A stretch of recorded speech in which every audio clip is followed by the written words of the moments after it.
We're back for another episode of SharkNation. Welcome, everyone. Jason and I here today to talk about time management. How's it going, buddy? So, full disclosure, Chad's late on the time management podcast meeting, so got to give him some shit. Out there grinding, hustling, making it work. Here's me waiting on time. But perfect segue in here to see what do we have to do better to manage our time, huh? Well, I think, like everything, it's a constant battle, right? Like, I think, transparency is like, I've had it at times where it's great and I'm busy. And then I get stuck in that obsessiveness of managing it, but the busyness goes away, but I'll manage the time. And then I got to bring the busy back. And then I lose the time management. And then I bring the time, it's a roller coaster, like anything. So what do you think? Because I have a lot of opinions on time management. Yeah, right. Good. So some of the wording that you just had in there is interesting, right? The busyness, right? So I think a lot of times what we do is we get that busy time creep in there. And it's like, what aren't we structuring around our time that this busyness is a time creep and a time suck instead of, kind of prioritizing that and being able to, kind of strategically have time allotted for the busyness that comes up. Yeah, it's tough. I think that I don't think there's a perfect way because I feel like I've tried like everything, whether it's blocking on the micro, blocking on the macro, hunt in the morning, eat in the afternoon, and then your client's got to see a house at 10 a.m. And I think you have to find. Well, I think the first and foremost thing is the busyness drives. Like the busyness I'm talking about is actual people that need to transact, right? Not the busyness of like saving the deals and like the, that stuff. I'm talking about the busyness of new deals coming in is what I mean. Cause that's a big distinction, right? Yeah. And the new deals come in, like you have to carve out the time for that. And that's probably like, it has to be in the morning. Because if you don't get it done in the morning, it's like it's like, well, it's like the gym for a lot of cases, although I do well at night. But for most people, they don't get it done in the morning. They just go, I'll go later, and they never go, and they do everything else. And it's the same thing with prospecting, right? So like that has to be done before noon, or in most cases, you won't do it, in my opinion, right? Would you agree with that? Or Yeah, I'd say, one of the things that I kind of been preaching on lately is like time stacking, kind of setting up early daily wins, right? You don't like to work out, do that first thing in the morning. And then stack that with something else that you don't like to do, like prospecting, right? Or your follow up. And then if you could snowball all these things right back to back to back, you're going to be in a good mindset. You're going to set your day up for success. And if you did nothing else for the rest of the day, it's a win if you just accomplish a handful of things. The thing that we have that happens is, the days get away from us, right? Oh, I'll get to it. And then this comes up or that comes up. And then you never get to it. It's like, okay, well, I'll just do it tomorrow. And then if you keep staying in that consistent pattern of, okay, I'm going to, kind of let the day, are you going to control the day, or are you going to let your day control you? Like a lot of times, team members and my business partners on the team are like, well, how do you get so much done? It's like, well, prioritizing what's important, right? managing 20 some rental properties. I got the team. We have like 20 transactions pending under contract right now. Like, where's everything at in each one of them? It's like, okay, well, we got to prioritize. What's the most important thing, right? And then start tackling those things first. And then, like you said, if you could do what the most important thing is, but I get what you're saying. Like, when you're out in the field and it's like, okay, well, I got new clients and they could only see stuff between 3 and 6, and that's my time block to do recruiting, or that's my time block to do that. Like, how do I stretch around that? And it's like, obviously the most important, right?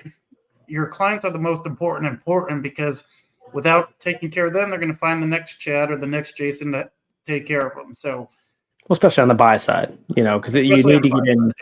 Yeah, you need to get in quick, and it doesn't mean that an agent should only be chosen for availability, but it doesn't mean that an agent shouldn't have availability. Yeah. But you made me think of one thing, a pro tip that I totally agree. Like, prioritization is really the key with time management, especially as a real estate agent, because there's just so much going on. You can sit in endless trainings, you can sit in conversations about your current deals, about your current listings forever, and never really end. There's never really an end. And I think as any entrepreneur, I think, like, especially if they get ideas on their systems, they can just sit there for days, and it is helping them be more efficient and effective, but it's not needed to be done right now. To that point, pro tip, because I have used this since I got into the business in 2014, and I still use it today. Gmail. Most of you all have Gmail, and if not, you probably have something very similar. Flagging or starring emails, it's starring in Gmail. You can change the logos and the colors of them. And I've done this, like I said, ever since I started. What I realized was there was more important things and less important things. So what I did was I went into the colors and the logos, and I added all stars, but I added red, yellow, and green. And then, after a year or two, I also added purple, and I'll come back to purple. But red, yellow, and green is hot, warm, and cold. So red was stuff I need to do now. Like, it's priority number one, right? Yellow is like, yeah, we need to get to it, but it's not going to die. And green is like, low priority. And then I added purple as like a special project. Like, there's kind of no timeline for this, so it's like, but just when they came in my inbox, and I quickly, like, now in your Gmail inbox, you literally just, click once for green, two for on the star for yellow, and three for red. So if you don't have this, like, go and implement this. This is killer for me. I know that, but then it does take that quick second to do, but when you get in the habit of doing that, I come look at my inbox and I can quickly burn through it when I have that kind of email time block set for me. Does that make sense? Yeah. No, I like that. Kind of figuring out, everybody's different, right? How works best for you to kind of manage and prioritize might be different for me. For me, that sounds miserable. Like, I don't want to go in Okay. there and do extra steps and, have to click this and color code it. And then, for me, my personality is like, oh, if I see a lot of red and a lot of yellow, I'll be like anxiety, like I got to get this shit done or whatever. But I could see, like, some people are more visual, right? So if they see like a more visual representation of what their day looks like, it's like, okay, I got ABC tasks to take care of. These two are probably the most urgent and important. These ones, I can kind of have some grace with. So depending on, kind of how you want to structure it or kind of search your inbox, because everybody could get lost in their inbox, right? My Well, thing, I I don't. unsubscribe from everything. I don't I want any emails. I do, but see, look, so this was formed from the problem where I lost a sale because my inbox was a mess. And that's where it was in the first year. I'll never forget. I totally just missed the reply from one of my leads. And I was like, and I lost the sale. They bought it with somebody else, or sold or whatever. I can't remember what it was at this point, but I remember the feeling. And I'm like, I will never have this happen again. So yeah, I do have some OCD, but I used to have a chaotic inbox like some people. So when I realized that was a problem, I was like, but my email, like, yes, I unsubscribe too, and I do all that stuff, but there's just so much that comes through, and I needed a way to manage the chaos. So for me, like, even, all right, I'm on the fly and I'm out, I don't have time to color code it, right? I have it also set up in unread, starred, and then things that I've read. So, like, Mhm. and it's just all in Gmail. Like this isn't something like it doesn't take it to go into your settings and you can set up that view and you can set up the stars. But for me, that made it so like I could collapse too, like the stars. I know I've already checked those. Like I can Yep. collapse, them, so I'm not looking at them. And just like I needed that management because I literally was losing sales with how much was coming into my email. And it wasn't stuff that you'd unsubscribe from. So for me, there was a point where I needed that, and that's why just to give clarity around why it happened is like I will never lose a sale because my inbox is a mess. Does that make sense? Yeah. I'm a big fan of inbox at 0. When I see the numbers Uh-huh. next to it, I got to get rid of it because I don't want, any kind of outstanding issues, or I'll keep it as unread. So then that way I'll know that's an email that I, have to put some more time into or whatever. But that would be kind of my only hack. If it's unread in there, then that'll bother me enough that I have to take care of it so I can zero it out and not have any new emails in there. But for new agents trying to figure out like how do I structure and organize my day, let me share my screen with them. Let me show you how could I bring up kind of like what I did for setting up your day for success. If I have my PDF here, how do I share this with you? Hit that present button. I do that, and let me do share screen. Share screen. And just make sure you narrate it for those of the people listening on Yeah. audio. While Jason's pulling that up, you know, one thing I'd caution with time management while you figure that out, Jason, just yell at me if you need me, but time management for the sake of okay, I don't yeah, I see it's coming up. I'll add it in a Yeah. second. So time management for the sake of like you still got to work. That's the one thing that I fell into the time management hole where it's like let's just prioritize the like my because that work life balance and blah blah and like it's you still have to prioritize work. Don't fall into the trap of just like time and work that moves the needle. Like don't just time block your day away and never do anything that moves the needle. So it's just a word of caution because like I fell into this trap. But anyway, sorry. So I wanted to elaborate on that, but I want you to get through this here because this is really good. Yeah. No. So you can see my screen, you can see the slides, right? Yep. So all I'm talking about here is just, a simple framework for agents to kind of set up their day, because one of the biggest killers of real estate agents is the freedom, right? Yeah. Now that you don't have a boss over your shoulder saying, hey, you got to check in at 9 o'clock and you got to check out at 5 o'clock. And, you got to be working in between. I'm going to be, monitoring you. Real estate's more for entrepreneurs, right? That, want to have control over their day structure or whatnot. But a lot of people aren't used to that. So what this is just like a simple way to kind of set your day up for success, right?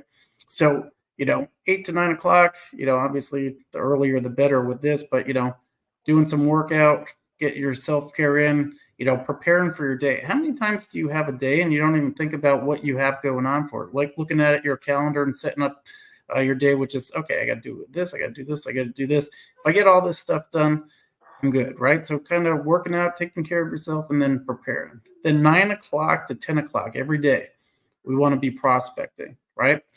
Prospecting means looking for new clients, okay? This isn't following up from existing ones. We want to be looking for new. So if you're not sure what to do, we have our 10 days of activity, day one, to kind of go from it. And then we could use our scripts for our spheres, FISBOs, expired, LP Mama to kind of help drive that conversation for, trying to get at least 5 2-minute conversations per day, right? And then here's another thing that a lot of people don't do. One is journal, right? What worked? What didn't work? What did you say that kind of allowed the conversation to keep going? What didn't work where, okay, look at it. I better try something else. That's why, when you get a CRM, you want to update this, right? So you can make notes. Okay, hey, I used this script. It kind of was successful, or, I said this, or it did not. Or, like we have Follow-Up Boss now where I could go in and you could say, hey, Jay, take a look at this conversation I had with Joe. Let me know what you think I could do to do better, right? So it's a coaching training. And then you could set and schedule your appointments with new clients here from 9 to 10 every day. From 10 to 11, we're doing follow-up. This is from people that we spoke to yesterday and following up with, any clients that we may have been in touch with, right? So this is days 2 through 10. So if you're not sure what to say, we have our 10 days of activity, call, text, and email every day. Like I said, we're journaling it, we're scheduling our appointments, and we're updating our CRM with whatever notes on the follow-up that we have, right? So 11 to 11:30, we want to do some kind of role playing, working on your scripts and tricks, working on your LP mama, if you know, but kind of, conversation starters and, kind of dig deeper with your prospects, right? And then from 11:30 to 12, learn something new. Listen to a podcast, watch a training video, build some kind of learning into your day because you should always be learning. Then from 12 to 1, I have like disconnect, shut your phone off, email, go for a walk, read a book, something like that where you could kind of get out of the game for a little bit. So then that way, you could recharge. A lot of times in this industry, you have burnout because we're up early doing this stuff. And then when do people want to go see houses? When they get out of work, right? So you're kind of, everybody thinks, oh, it's a flexible thing. And if you did the math on the amount of days and hours that you put in, you'd be like, holy shit, I'm working like 60-hour, 80-hour weeks, and I didn't even realize it, right? So this is to kind of help prevent burnout here. 1 to 3, if you have 0 appointments in the afternoon, but this should be a time set for homework or for appointments, not homework.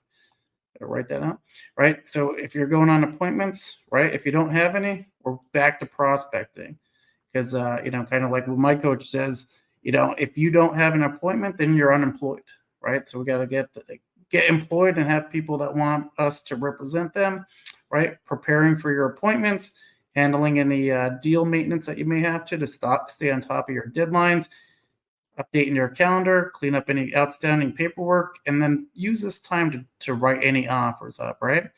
Sometimes agents will be like, well, I have to get that offer. And it's like, talk to the listing agent, let them know that you're going to be working with your client.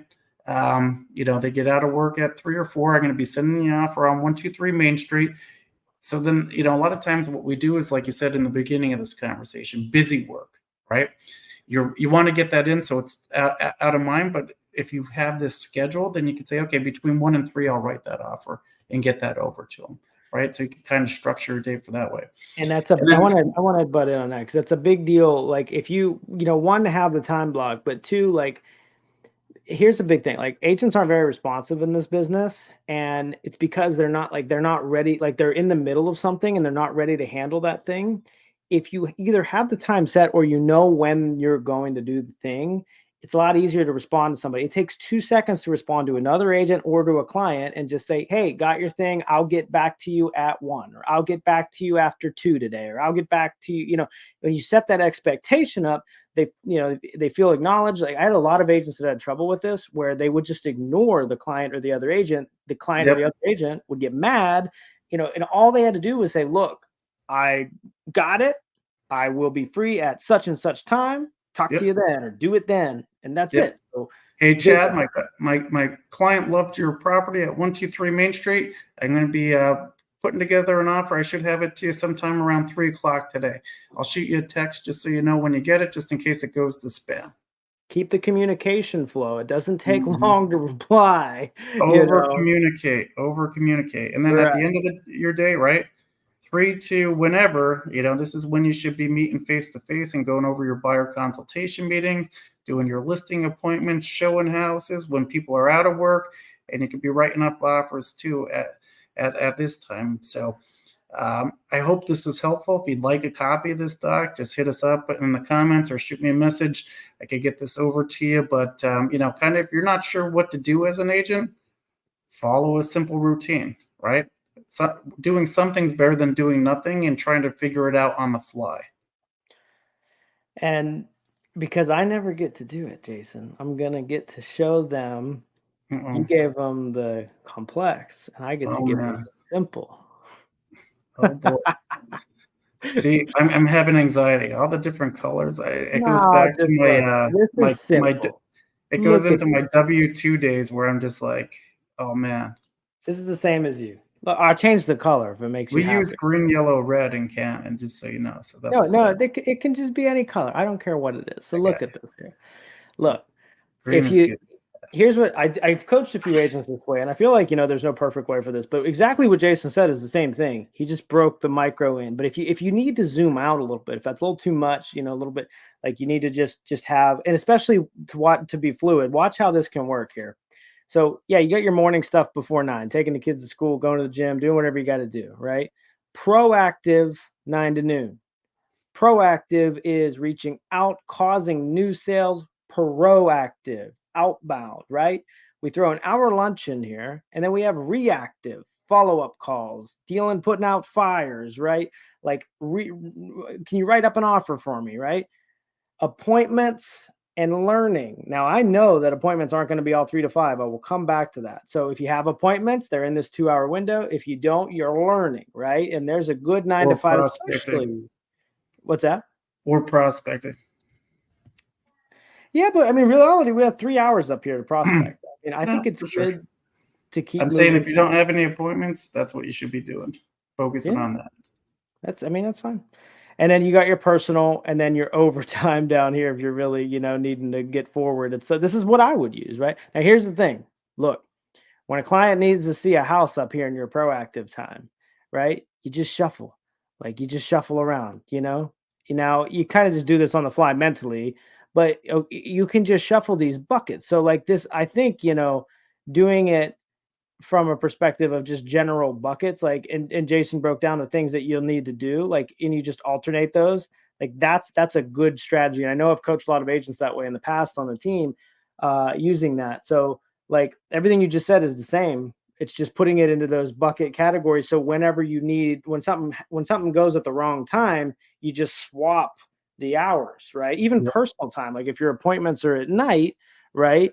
Maybe you have, you know, some of the personal time 12 to 3 and you go on a lunch date that's longer with your spouse or something, right? Yeah. Just stuff I like just that. I just did the same thing. So me and Nikki, we took the baby out. We took her to the park. We had some lunch. We had a nice little, afternoon. And then, okay, so took away a little bit of the personal time in the afternoon so I could get back to what I needed to get done after the lunch. But like you said, the reason we get into this game is for some of the freedom, but you got to earn it, right?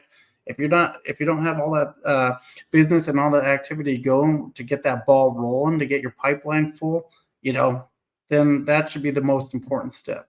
And all we want to do here is kind of use this as a guideline to, kind of help set up your day because, like you said, a lot of times there's not anybody that's going to be over your shoulder looking at you saying, "Hey, what are you doing, Jeff? Get clock in, clock out." And these are really, really good templates that are proven, really, because I can tell you that, my agents on the team and that I've coached have followed those exact, templates. And the ones that followed it more, in particular, the proactive time, both on Jason's calendar and on the one that I showed y'all, the ones that actually prospected during those times are winning, and the ones that weren't well. But I want to give one other thing because, I thought for years, I think I subscribe to the, balance and the work life balance and the blah, blah, blah. And, and I'm not saying that, I don't prioritize the life portion, and I just prioritize work. But if you want to get somewhere really big too, it is absolutely 1000% okay to be out of balance if it's what you want. If you want to grab your unfair share, like, people look at Jason and I and, they at times, and there's people above us that do more than us too. Like we are not like, we don't get the most done, but We're small people look, potatoes. but a newer agent getting in the business and we've sold a lot of houses, they might look at us and go, wow, how did they get that all done in a day? And it's like, it's it's what you want. We're gonna break the rules of work life balance whenever we're on a we're on a push to get to that next level, or when the market's given us more of a challenge to do the same thing that we did last year, the year before, you know, because we want big things. We have a big mission, and if that's not for you, that's okay too. Like Mhm. either way is okay. There's no problem with a heavy life balance, and there's no problem with a heavy work balance. That's for you and your journey, to be there, and each is okay. And I think I just like heard so much balance, balance, balance. They have to be kind of equal, and really, like, there's no freaking rules. It Yeah. like Do what you want to do. It's okay to be out of whack for short periods of time. I see this a lot with the moms on the team. They kind of have the mom guilt where it's like, well, I should be doing this with the kids and I should be doing that with the kids. And I didn't have this time because I have to do this and this and this. And it's like, at the end of the day, you're doing it for your kids, right? So sometimes you might have to be out of whack, and mom's got to be away getting some work done. So then that way she can free up her time and be more available for the kids, you know, as she's grown her business.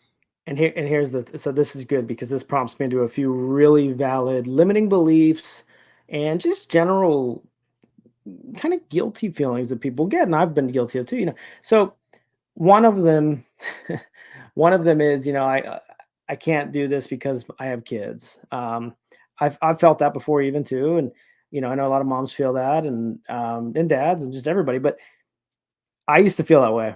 And then I looked at somebody who was doing more than me, and then I realized they had 3 or 4 kids, and I only had 2. I'm like, "What?"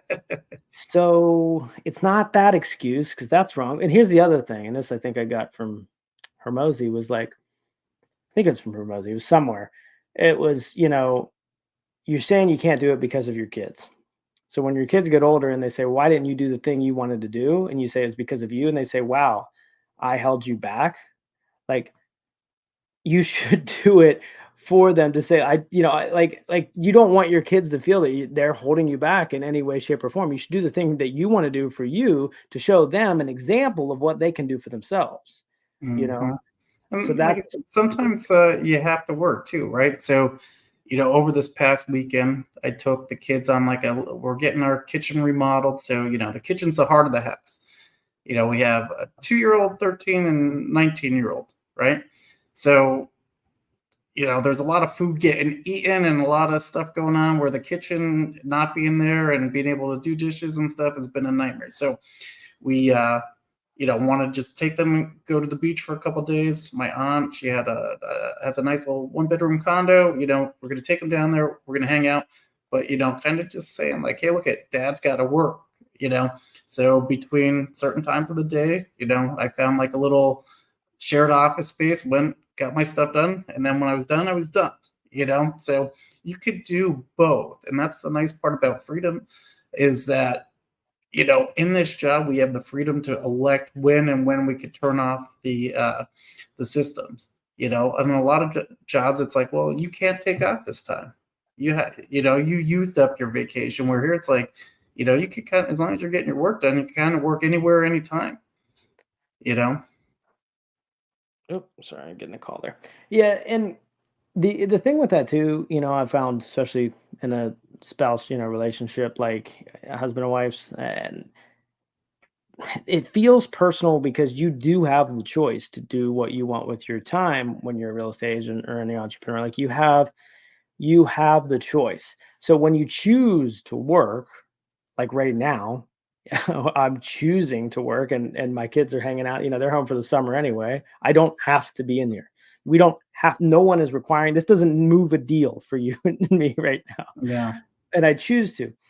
But if you properly communicate why you are stretching out, why you are, this is, hey, this is my sacred time, or these are the things I got to get done because this is where I want to go and this is what it requires. And you're honest and you communicate that, it can work, but it takes it's rough and it's a hard balance. And I've experienced that a lot with, with my marriage in this industry, having a marriage in this industry, but if you're honest and just communicate what you want, what your goals are, what it's going to take to get there, it's a lot lighter. But if you promise freedom and then work and choose to work all that time, all of a sudden those battles become tough. And I've been there too. No, I totally struggle with that. When Yeah. I first started, I'm like, man, I wish I had my old boss. I'm a slave driver. I'm like working myself to the fucking bone here. I'm like, Jesus, I wish I just had like a regular 9 to 5 like I used to. But now it's like, okay, and sometimes I still do it. And Nikki will hit me up with hey,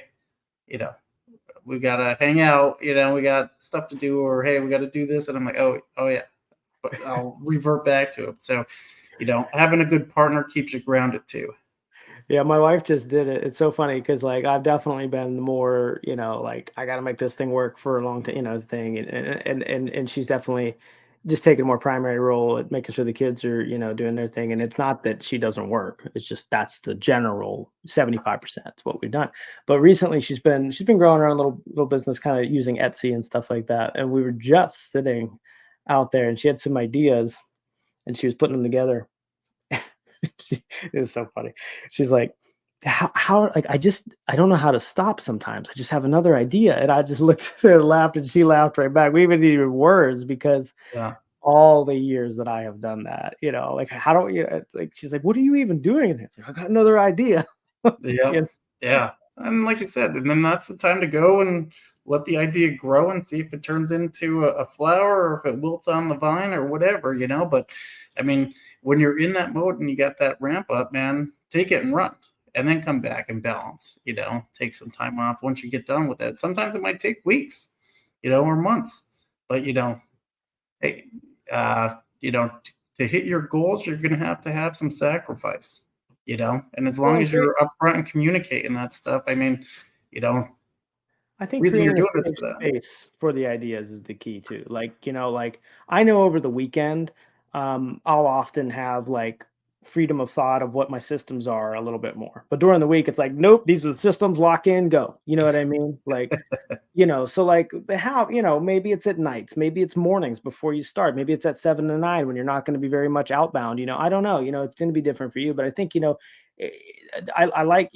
I like innovation in a sense, not innovation, but I like working on the process. But as long as you're checking your minimums first, you know what I mean? Like Yep. if you're gonna do YouTube as a real estate agent, cool. Make sure you have some outbound activity, before, or a minimum set during the week that you do before you just record the videos. Layups are your sphere if you're not going cold, right? At least make sure you're having conversations about real estate in conjunction with the videos, and then use the videos to assist those conversations, right? So like there's ways to make this work, to have the space to be, working on things that have kind of leverage. But as long as you do the bare minimum first, that gets you to the end result. I like it. I like it. So let's wrap it up with this. What would be one tip, trick, hack that you would recommend for people out there that are looking to try to get some more time back? Man, I always one, stump. I know my brain's everywhere these last few weeks. So, but I like giving value. I like giving actual value. I don't want to give fluff. So, I mean, one tip. I think that's where I struggle, is to get the time back. What do you mean by that? What do you mean by get the time back? So I'll give mine, and then you can kind of let's see. So a book I'd highly recommend on this is, our not so much competition, but Gary Keller's The One Thing book with Jay Papasan, Yeah. right? Kind of talks about time blocking and, using that time for dollar productive activities. What's one thing you could do right now that if you All right. got this done, everything else would be, unnecessary or pointless. Whatever the one thing quote is in there. I'm going to butcher that line, but that would be my one recommendation. Go there, get the audiobook, read the book if you don't like to listen to books or whatever, but the one thing is your one thing. It's really good. Yeah, it's really good. And then I'm going to take this my way then. So to answer it, to get time back, What about a tech? You're a tech guy. What's a it is. tech hack that we It is. could And I'm share going with to give it in both versions because there's Android and iPhone. all right. And this is to get time back, to be clear. This isn't to sell more real estate, but to get time back and its focus. So, because you can often be with your family, but if your phone is sitting there killing you, your mind wanders and you lose it. And I've been there and I understand. So, if you're on Android, there is a beautiful setting called Flip to Sh. Flip to Sh, it's called. Search in your settings. If you flip your phone face down, it will turn on Do Not Disturb. If you pick it up, so when you want to have time with your family, come home, set your phone face down, do your thing. When you're in a meeting and even, and need to focus, set your phone face down. And then on iPhone, I highly recommend that you take 10-15 minutes and you dial in the various focus modes. You could have a work focus, and a personal focus. I rocked this when I had the iPhones a lot.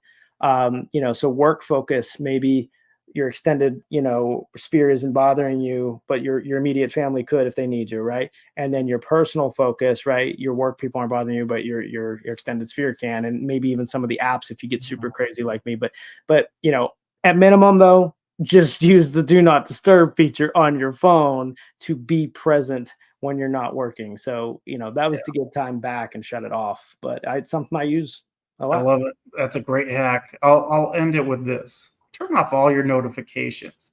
How distracting is it when you hear a fucking bing, bing, bing, bing, bing, ding, ding, ding, especially ringtones and this and that. Every time you get an email or a text or whatever, it's like, how are you supposed to concentrate and focus on that time that you allotted to do something if you're distracted?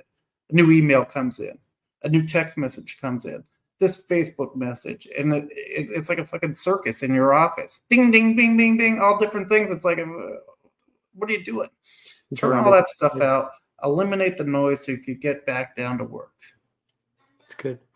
It's good. Well, time management, if you take anything to finish this off, I think it's that you'll never fully solve it. You'll have different seasons in life, different things that are going to come around. The biggest thing is, stress is okay. If you're doing big things, you're going to be stressed.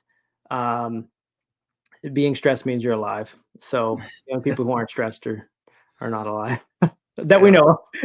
But maybe they're stressed too.